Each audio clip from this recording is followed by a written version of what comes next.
Raise your right hand. Do you swear or affirm to tell the truth, the whole truth, and nothing but the truth in this proceeding? Yes, sir.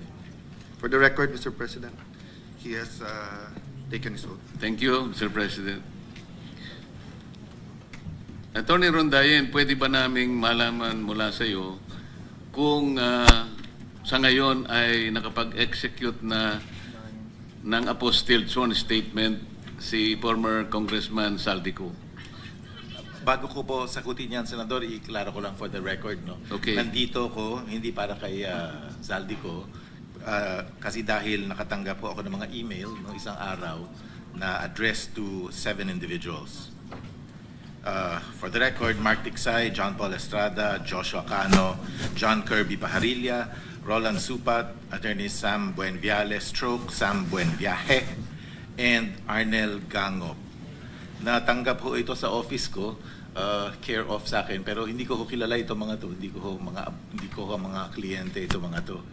Pero naka-receive na rin ako ng similar sa PINA in the past. Sumulat na rin ako sa Blue Ribbon na sinasabi ko hindi ko kliyente to. Pero apparently my name is still on the record, so I thought na mabuti na magpakita na ako dito. Mula sa salaysay ng mga inimbita nating mga ex-soldiers, palaging ito yung nababanggit nila ng mga personal executive assistants ni former Congressman Saldico. Kaya minabuti namin na ipatawag din sila. Siguro dahil for purposes of invitation, kinakailangan yung address. Oh. Kaya nai-email ka siguro. Siguro, naririnig ko na ho yung pangalan ng Mark Tiksay at saka John Paul Estrada, pero hindi ko ho sila kilala personally. Sa kanilang mga salaysay kasi paulit-ulit na itong dalawang ito ang unang-una ay nagbibilang ng pera para ilagay sa maleta. Sila yung sila yung pinagkakatiwalaan ni former Congressman Saldico para sa mga deliveries. Kaya po sila nababanggit. Pero ang tanong ko, dahil sa kayo po ba talaga ang official na designated na counsel ni former Congressman Saldico? Yes, sir. To the extent that... So, baka naman pwede nyo masagot kung siya ay nakapaggawa na ng isang apostilled sworn statement. Kasi po, ang Blue Ribbon po ay interesado sa kanyang mga formal na sasabihin dito sa harap ng komite. Sapagkat alam po natin at lahat po ng sambayan ng Pilipino nakapanood sa kanyang mga video installments ay napakarami pong paglalahad ang ginawa ng inyong kliyente na ayaw pong bigyan ng importansya nung nakaraang liderato. Sa kadahilanan na ito raw pong mga pinagsasabi niya ay hindi naman reduced in writing at hindi naman pinasumpaan o hindi siya nakapanumpa sa isang embahada o konsulada ng ating bansa kung saan man siya naroon sa Europa. Minsan po ay nasabi ko sa kanila na kung inyo pong mamarapatin ay paalam ko sa inyo na tayo po ay nakapirma sa isang treaty na ginawa rin sa The Hague. Ito po yung Apostille Convention na sa ngayon ay nire-recognize at ginagamit na rin po sa mga tuntunin ng ating Korte Suprema. Ang ibig sabihin po nito, kapag si Ginoong Saldico ay humarap sa isang may kakayahang abogadong magnotaryo ng kanyang salaysay at yun ay certify na inapostil, yun po ay parang parang sinumpaan na rin niya sa harap ng ating Philippine Consulate o embahada ng ating bansa. At sa ganon, tatanggapin po namin yun kahit by Zoom pwede siyang makipag-Zoom para sa ganon mapatibayan po natin lahat yung kanyang mga naunang pahayag sa kanyang mga video messages. Nasabihan ko na rin ho siya dyan nung request ako the first time. Sinabihan ko na rin siya. Sinabi niya na at that time, a few months ago, hindi daw niya prioridad yan. But sasabihin, papaabutin ko ulit yung... So sa ngayon po ay wala pa? Wala ho akong alam na meron siyang sworn statement. At maaari po bang mag-request ang komite sa pamamagitan ninyo na kung siya po ay makapag-execute ng isang apostilled na sworn statement, yun po ay tatanggapin namin sapagkat no less than the Supreme Court already incorporated into the rules. I will relay it, Senator. Salamat po, Attorney. Thank you. Kung sila mismo ang promotor ng Bendalo, kayang-kaya nilang gawin lahat ito. Pero ulitin po namin, kahit sila po sana ang manguna dito sa pagdinig na ito, wala po kaming problema. Kung nagkakaisa lamang po kami sa kagustuhan ng mamamayan, napapanagutin po natin ang lahat nagkakala. Kahit sila po yung chairman, walang problema. Kaya lang ako na lang po ang nagsasabi sa kanila isa-isa na tulungan niyo ako, pagtulungan natin na maayos natin ang problemang ito dahil naghihintay ang taong bayan. Hindi po ba yun ang mabuting patakaran? Bakit ayaw nilang makisama? At ngayon ginagawa nila lahat ang kaya nilang gawin. Huwag lang matuloy ang pagsasalita ng bawat isa sa inyo. Pero itutuloy po natin. Atty. Baligod, yung tinatanong ko sa iyo, i-establish mo kung paano, saan nanggaling ang mga dakilang mga sundalong ito, paano nila nagawa ang sinumpang salaysay, kanino sila nagtrabaho, at paano sila nagkaroon ng ganitong impormasyon para maglahad sila ngayon sa umagang ito sa harap ng komite. Salamat po, Senator Marcoleta. Halos ang buong bansa noon ay nanonood sa Senate Blue Ribbon Committee hearing na kung saan si retired Sergeant Orly Gutesa ay nagbigay ng kanyang testimonya. At pati itong mga dati niyang kasamahan at ako ay nalaman namin kung ano ang naging trato sa kanya. At hanggang sa tuluyang nawala si Orly Gutesa. At sinubukan ko pong alamin kung ano ba talaga ang nangyari kay Sergeant Gutesa. At salamat naman sa impormasyon ng ilang mga kaibigan natin sa Armed Forces of the Philippines na nakapagkwento kung ano ba talaga. So ako po ay nag-isip na totoo kaya ang sinasabi ni Sergeant Gutesa. At doon po nagsimula na hanapin ko ang mga kasamahan niya. At meron akong kaibigan po na kaibigan niya yung dating pinakamataas sa security detail ni dating Congressman Saldico na si General Jeff Sodusta at saka si Colonel William Dominguez. At nakausap ko po si Colonel Dominguez. At pinaunlakan naman niya ako na makausap ang 4 sa kanila. Pero pagkatapos po ng pag-uusap na yon, ay napansin ko na iba ang body language ni Colonel Dominguez. At tayo pong mga litigator ay nakakabasa ng body language. No? Kaya noong pumunta sa comfort room ang isa sa kanila, ay sinundan ko at doon ko kinausap na kung may kailangan ka, kontakin mo ako, binigay ko yung number ko. At totoo nga po, no? After 3 days ay nakausap ko sila ulit at ipinakita sa akin yung text message ni Colonel Dominguez na dinidiscourage ang mga ito, nakausapin ulit ako.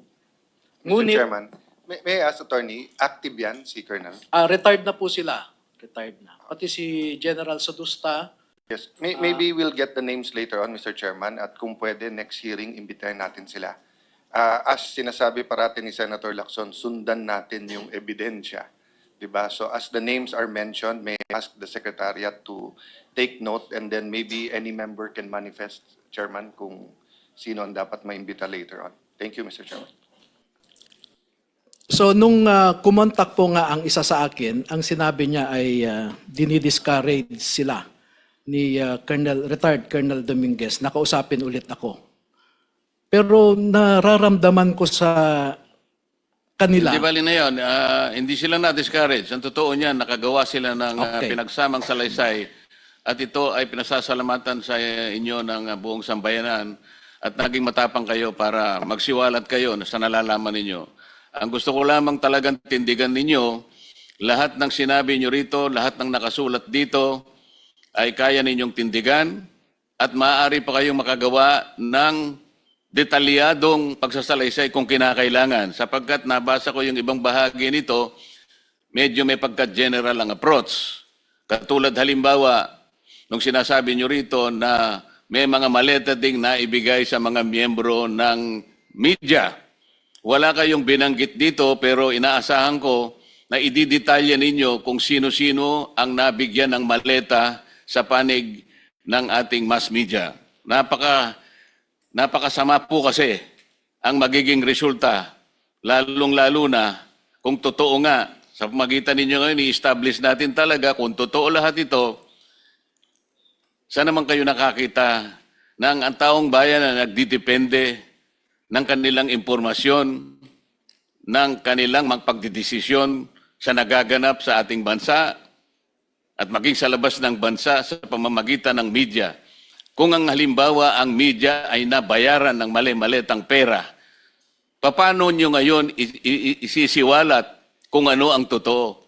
Hindi na magiging balanse. Kapwa na tayo ngayon malilinlang, kapwa na tayo ngayon maililigaw dahil ang media napaka-importante po ang kanyang partisipasyon sa ating lipunan. Kapag ang media ay sarado ang mata, iisa lamang naratibo ang kanilang binibigay sapagkat natatakpan ng malay-malitang salapi, hindi po maganda yung para sa ating bansa. Kaya inaasahan ko, Atty. Baligod, sa mga ganitong mga punto, ay makakapagdetalye kayo sa mga susunod nating pagdinig.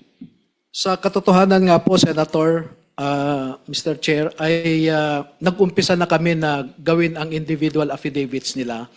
At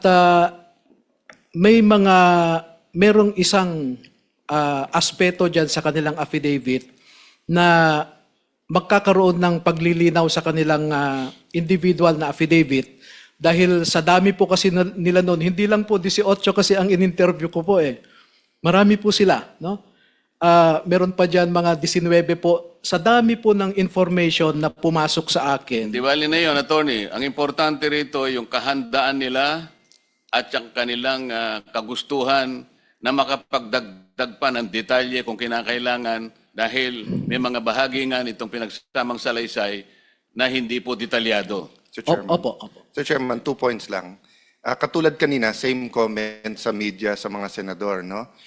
Unfair naman sa kanila kung walang pangalan at unfair naman kung sasabihin natin marami, karamihan, lahat, konti. At hindi natin alam kung sinasabi mo yan ay cameraman, photographer, editor, or baka PR yan, hindi media, di ba? So let's be specific. But my second point is, you know, if I can guarantee your safety, and if I can guarantee you 3 or 4 hearings, we'll have all the time. But the reality is, no one can even guarantee my safety. I don't know what's going to happen after this hearing and the next few days, the next few months. I pray to God that you'll have more time to say everything. So as much detail as you can give today, habang malaya at habang pwede, please do at today. No? Thank you, Mr. Chairman. So pumunta na tayo doon sa puntong kanino ba kayo nagtrabaho? I'm addressing this question, Mr. President, to the 18 ex-soldiers. Sa nakarang 3 taon, kanino kayo naglingkod? Kay dating, Your Honor, good morning.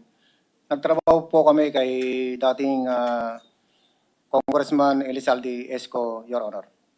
Kayong lahat po ay nagtrabaho sa ano pong kaparaanan? Ano po ang mga function ninyo? Ano po ang inyong gawain? Anong obligasyon ninyo sa pagtatrabaho nyo kay dating Congressman Saldico? Nagtrabaho po kami bilang driver bodyguard at the same time basurero po, Your Honor. Pwedeng bago kayo magsalita, pakibanggit para ma-record po yung kumpleto ninyong pangalan at pagkakilanlan. Your Honor, ako po si Johnny Buduan po, Your Honor. Sige, pagpatuloy mo na. Ako po ay nakapagtrabaho kay dating Congressman Saldico 7 years and 1 month po, Your Honor. At yung pinakamatagal po sa amin is 9 years. 9 years po. Kanina pong tinanong po kayo kung sino-sino sa inyo ang nagdadala ng maletang pera na aking nabasa sa inyong pinagsama-samang salaysay. Halos kayong lahat o kayong lahat ay nagtaas ng kamay. Pwede ko bang itanong sa inyo, dahil nabasa ko rito, dinescribe pa ninyo ang laman ng bawat maleta. Meron kayong sinabing maliit na maleta, meron kayong sinabi na medium na maleta, at isang large na maleta. Pwede ba niyong ulitin dito sa pagdinig? Gaano ba ang laman nung tinatawag niyong small? Yung small, Your Honor, is naglalaman po ng 20 to 25 million. Pesos. Pesos po, Your Honor. Yung medium, Yung medium po is 40 to 50. Then yung large po, 50 to 70 po. paano niyo naman nagawang i-estimate? Paano niyo ano ba yung estimate sa Tagalog? Paano niyo natansya na between 20 to 25 o 40 to 42 or 50 to 60? Kasi po, Your Honor, every time po na nagkakarga po kami or nagbababa ng mga mali-malitang pera mula sa unit ni dating congressman, ay mayroon pong post-it po na nakalagay sa mismong maleta. Ilang beses naman kayong nagdadala ng maleta, kanino at kung saan? Mula po nung umupo na apro si dating congressman ay nagde-deliver po kami almost 3 times a week. Mayroon po 4 times a week na nagde-deliver po kami sa mga iba't ibang opisyalis ng ating bansa, ay ng ating pamahalaan. Ilang taon naman ninyong ginagawa ang pagde-deliver na ito?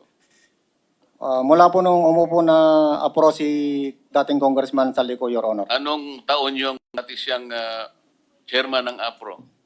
Mula po nung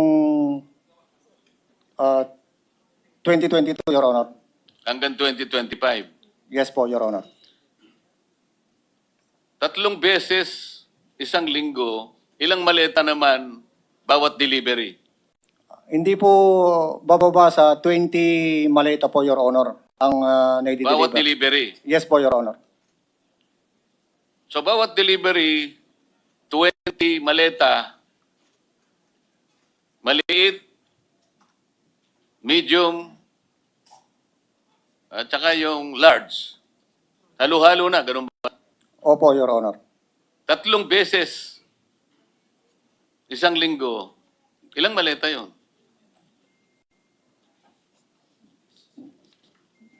Minsan po, sir, umaabot po ng 60 to 70, Your Honor. Mabuti ka pa, marunong ka sa arithmetic eh. Yung mga kasama namin dito, yung majority, hindi nila alam kung anong bilang. Ang alam nila, 12. 24 kami. Ang sabi nilang majority, 12. So, salamat sa iyo. Sino pang gustong para lang Mr. makonfirm Chairman, natin? before that, sabi mo nagde-deliver ka sa mga opisyal. Sino yung mga opisyal na yun? Magpangalan ka ng ilan o lahat ng naalala mo? Ang naalala ko, sir, si dating Speaker Martin Romualdez po.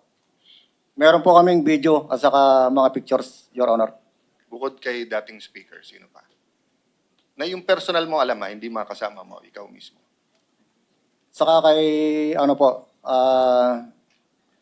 yung dinapo sa Ilocos. Kami po yung nagdala doon sa Delta Gate, hangar sa Pasay. Yung 5 maleta po na dinala doon sa Ilocos. Na dinala ni Sergeant Tobe at saka ni Boss Saldi. Ikinarga po namin sa Lexus na bulletproof, plate number NFX 8886. At saka binakapan po namin ng Hilux na bulletproof din, black na Hilux, plate number Eco Alpha Foxtrot 7121. Para kanino naman yung dinala ninyo? Ang narinig ko po nun, sir, para kay President Marcos. Narinig mo lang. Baka naman hindi totoo yung... Kasi nandun ka ba nung i-deliver? Kami po kasi yung nagdala doon sa Delta Gate, sir. At si Sergeant Tubay po ang kasama ni Boss Aldi na pumunta doon sa Ilocos. Kasama nyo si Congressman Saldico nung mag-deliver kayo?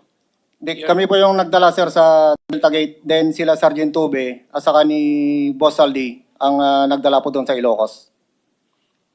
Mr. Chair, saan sa Ilocos?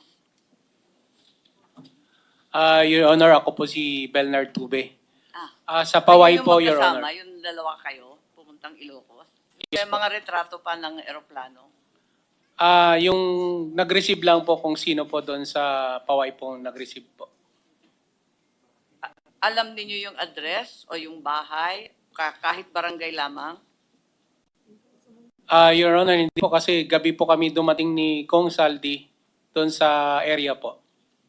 Pero kasama ko po si gabi po, either Dagat or Lake yun, ma'am. Basta tabing tubig, Yes po. baybayin. Yes po. Tapos saan kayo?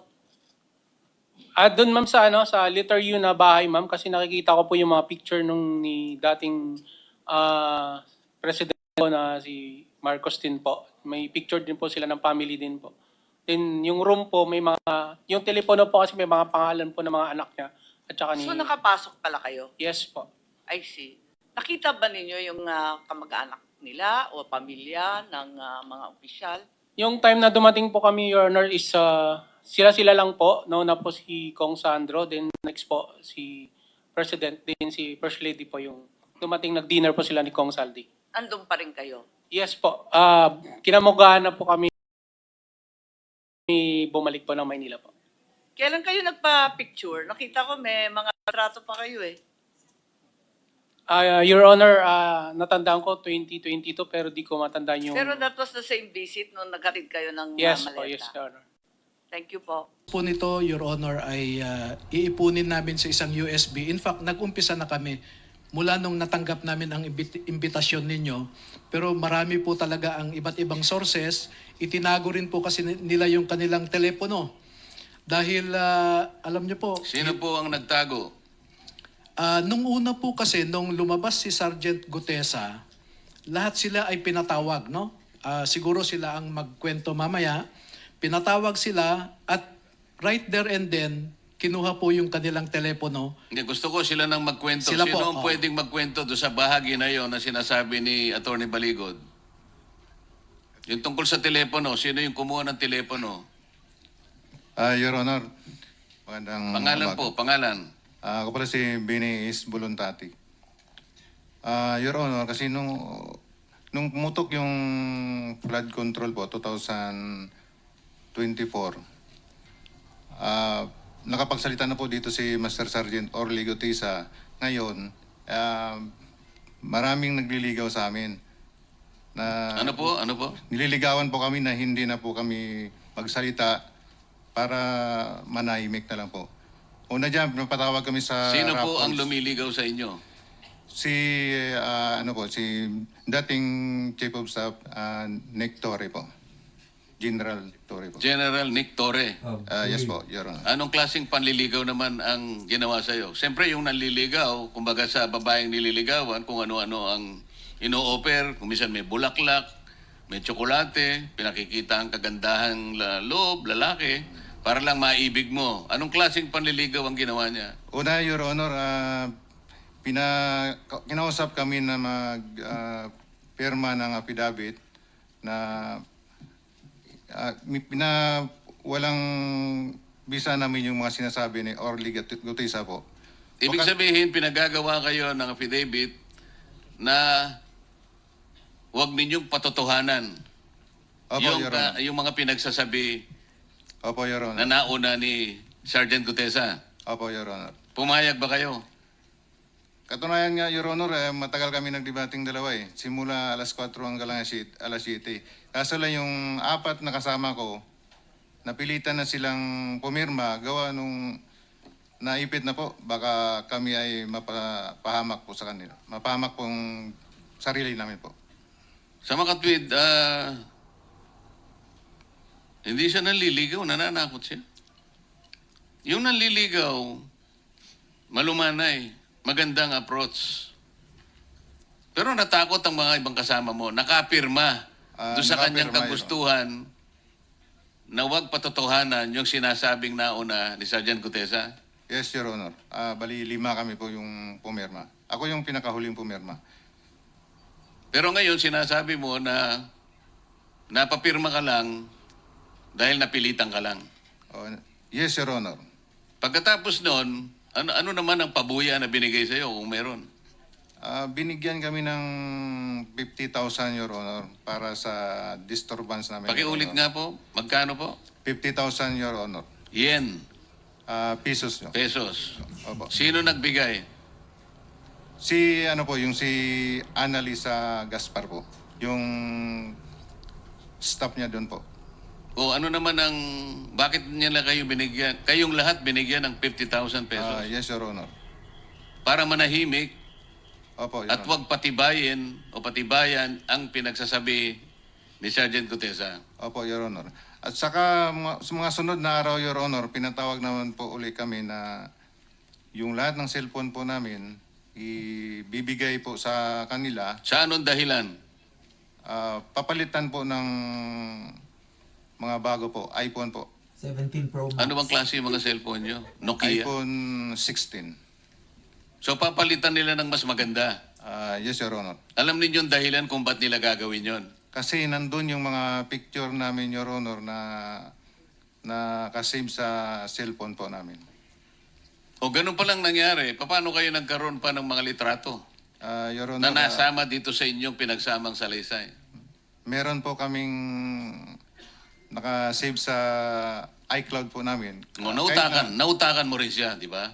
Yes, Your Honor. Kahit babasagin po yung cellphone ko, pwede ko po i-restore sa isang cellphone po.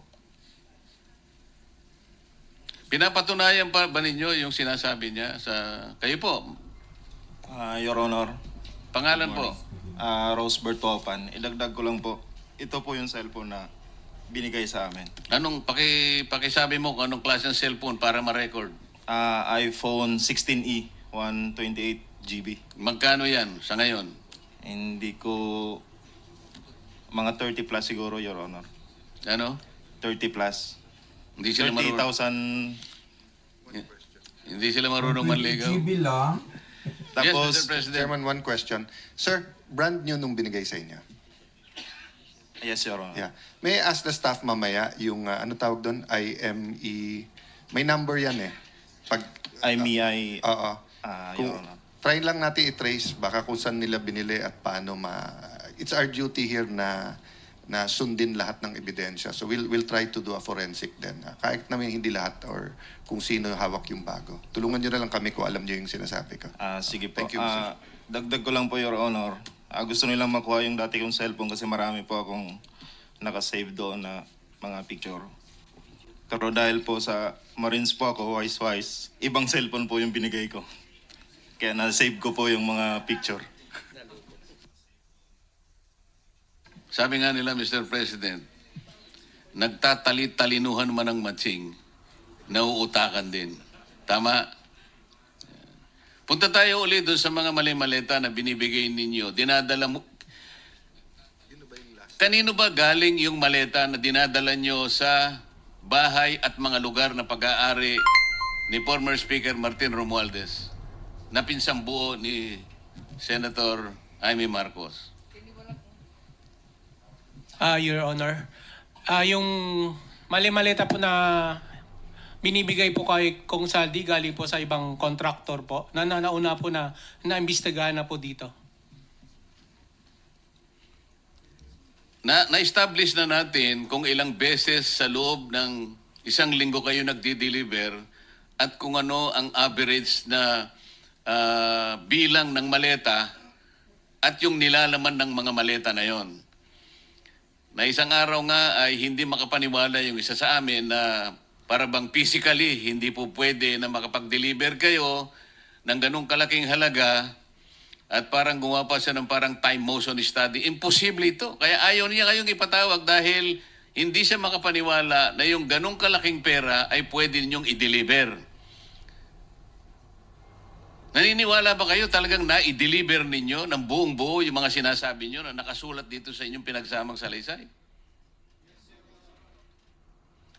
Ano-anong lugar? Ano-anong addresses? Isa lang ba ang bahay na pinagdalhan ninyo sa bahay ni Martin Romualdez o may iba pang mga lugar kagaya ng binabanggit nyo rito? Kailangang ma-record po lahat ito. Bagamat ito pong binigay na copy ngayon, ay magiging parte na po ng record ng Blue Ribbon Committee. Your Honor, yung sa kay dating Speaker Martin Romualdez po, nag-umpisa nung umupo si Kong Saldico sa chairman ng appropriation, simula September hanggang natapos yung termino niya po, slice ko na lang po. Simula September 2022 sa 14 Nara Street po kami nagde-deliver hanggang 22 to 23 December po. Ano pong address? 42 McKinley Road. McKinley. Pagkaraan ng panahon na yan, saan naman kayo nag-deliver? 2024 po hanggang natapos yung termino ni Boss. Nasa 14 Nara Street na po, South Forbes. Sa Makatwid, 42 McKinley at saka 14 Nara Street. Yes, Your Honor. Ang pinagdalhan ninyo ng mga mali-maleta. Your Honor, doon na po yung pinaka-last na deliveran ng bahay niya po. Oh, pagdating nyo sa mga lugar na yon, kilala ninyo kung sino yung tumatanggap. Hindi naman siguro basta nyo na lang nilagay sa kanyang pagbukas ng pinto, binalibag nyo lang, umalis na kayo. Meron tumanggap sigurado, tama? Yes, Your Honor. Doon sa 42 po, si Mayordoma niya po, si Ma'am Jocelyn po. Tsaka yung iba yung mga katiwala niya po. Hindi po namin kilala. Kasi matagal kayong nagdi-deliver, kaya pati mukha niya nakilala ninyo. Yes, Your Honor. Meron pa kayong binabanggit na Mang Edwin. Hindi ko hindi ko po pamilyar yung pangalan niya, pero sa itsura kilala ko po. Mr. Chair,